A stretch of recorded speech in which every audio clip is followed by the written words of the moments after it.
This is what we've come to.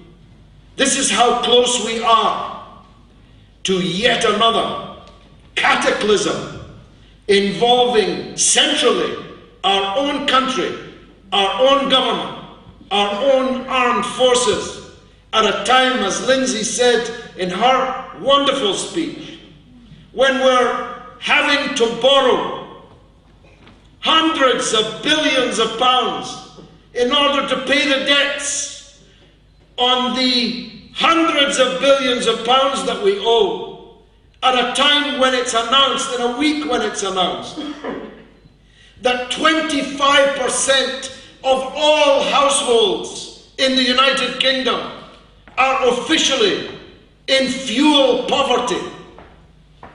At a time, in the week when it was announced by the Institute for Fiscal Studies, in the wake of the Chancellor of the Exchequer's autumn statement, that another 100,000 children in Britain had officially joined the register of those in child poverty.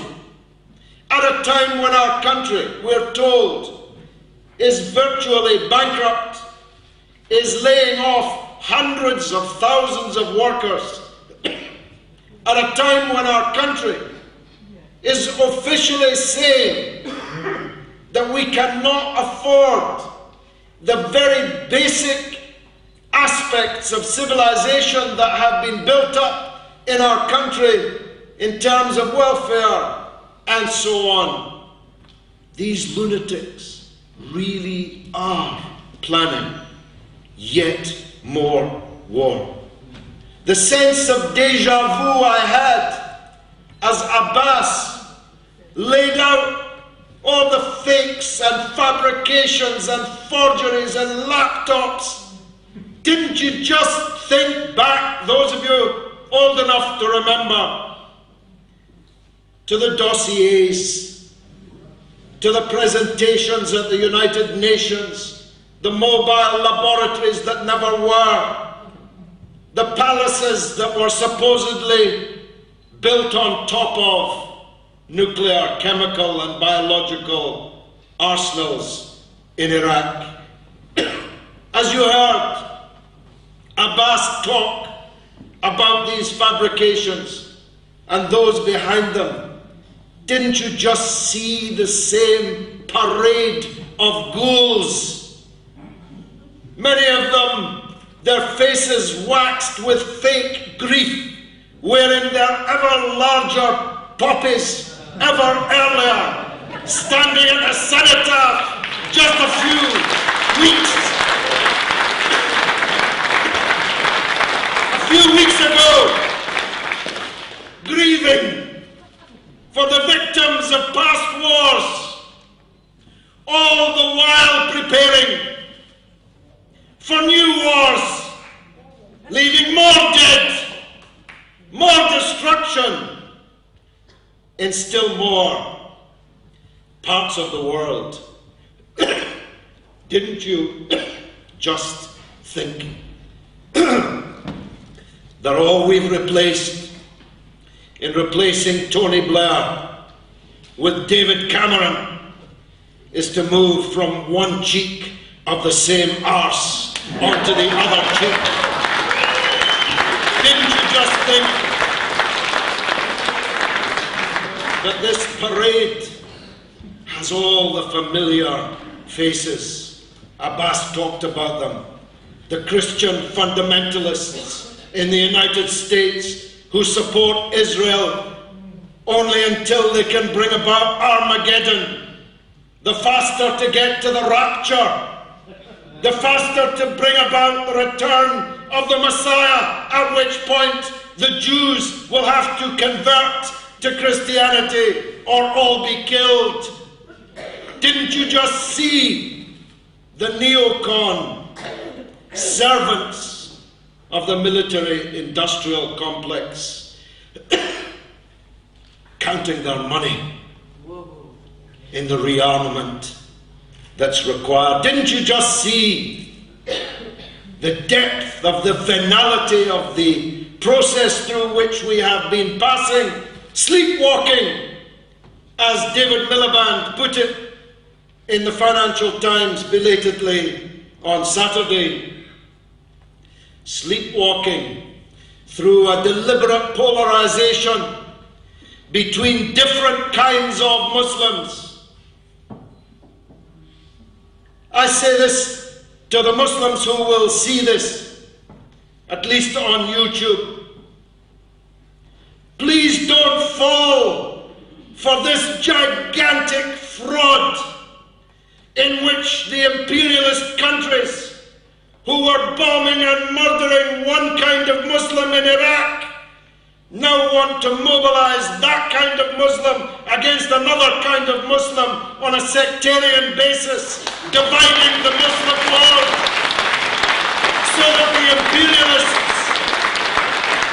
who hate all the Muslims, who hate all Islam, who have never done rubbishing the religion, but now want Muslims in the Gulf and far beyond to believe that this new war will be a war against Johnny Shiite and that they jolly well ought to join Uncle Sam and John Bull in killing the Shiites. Don't be fooled again. Once they've dealt with the Shiites, they'll deal with you.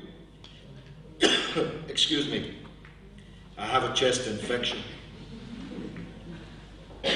But there's a much worse infection here in our own country, isn't there? The Guardian front page revealed just a couple of weeks ago, I happen to know, directly briefed by the British Ministry of Defence, to the effect that if the shooting starts, that British assets in the Gulf will be used. We're already signed up to this war, as the Stop the War Coalition correctly predicted.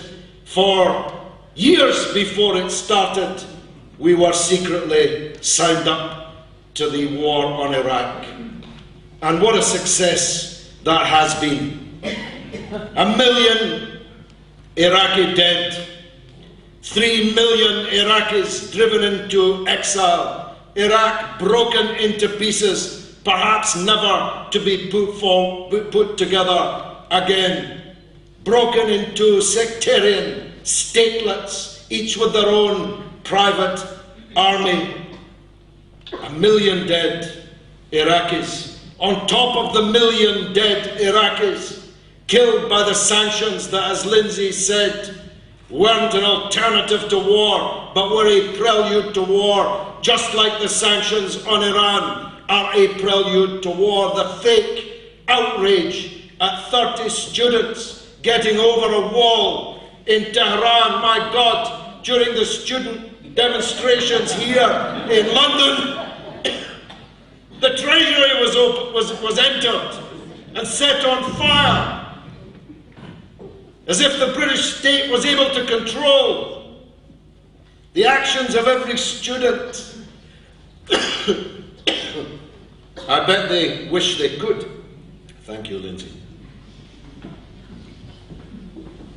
This YouTube's going to be interesting. Dying man addresses rally in central London. The fake outrage at 30 students holding the Queen's portrait upside down. Talk about lèse-majesté. That justifies breaking diplomatic relations, kicking out diplomats at 48 hours notice. It's another step towards the war. Right now, this evening, Western officials are sitting with those friends of liberty in the Gulf Cooperation Council, those friends of liberty, the rulers of Saudi Arabia, the rulers of the United Arab Emirates, of Qatar and Kuwait, where there's no democracy or freedom or human rights of any kind. planning another war.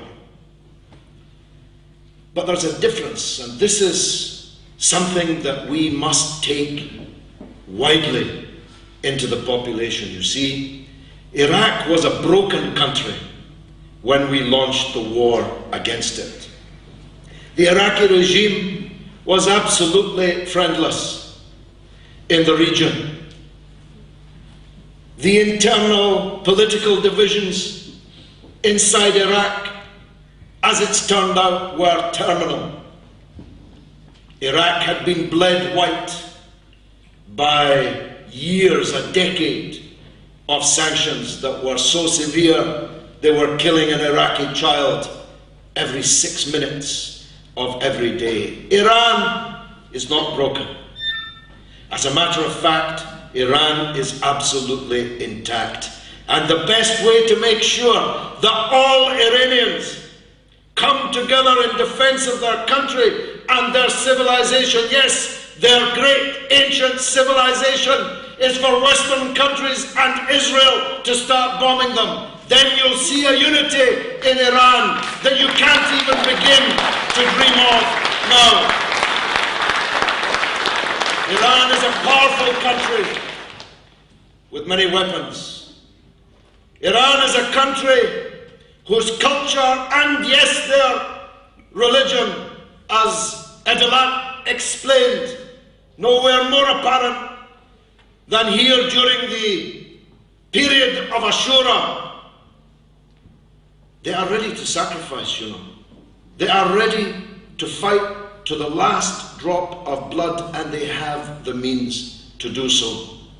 If Iran is attacked by Israel, which seems the most likely, this will be regarded by Iran as an attack by the United States of America, because no such attack could possibly happen without the permission of the United States of America.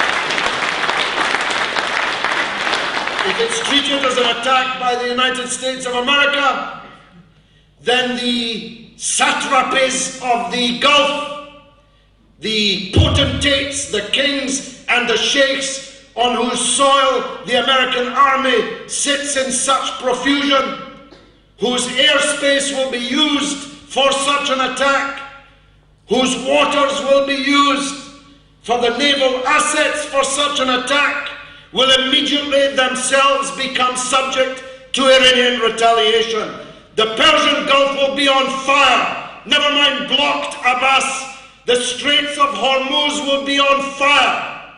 The allies of America in the Gulf will be on fire. Iran will answer directly and indirectly in the Gulf, and nowhere more than inside Iraq. You see, some schoolboy theoreticians and strategists appeared not to know that when they broke Iraq, they made Iran fantastically more powerful in Iraq. And that's where Iran will answer first and foremost. So if you want to know what it will be like for the thousands of American soldiers still inside Iraq, imagine the film Zulu, but without a happy ending, because the answer will come in Iraq, in the Gulf, in Lebanon, in Palestine. Iran will use all of its assets and mobilize all of its friends. And if you think we've got an economic disaster on our hands in Britain now, just you wait to see what happens when the oil stops flowing and the Gulf starts burning. We have to press the emergency button now. And that's what the Stop the War Coalition is doing. Spread the word. These maniacs have taken over the asylum, and they're trying to destroy the world if we don't stop them. Thank you very much.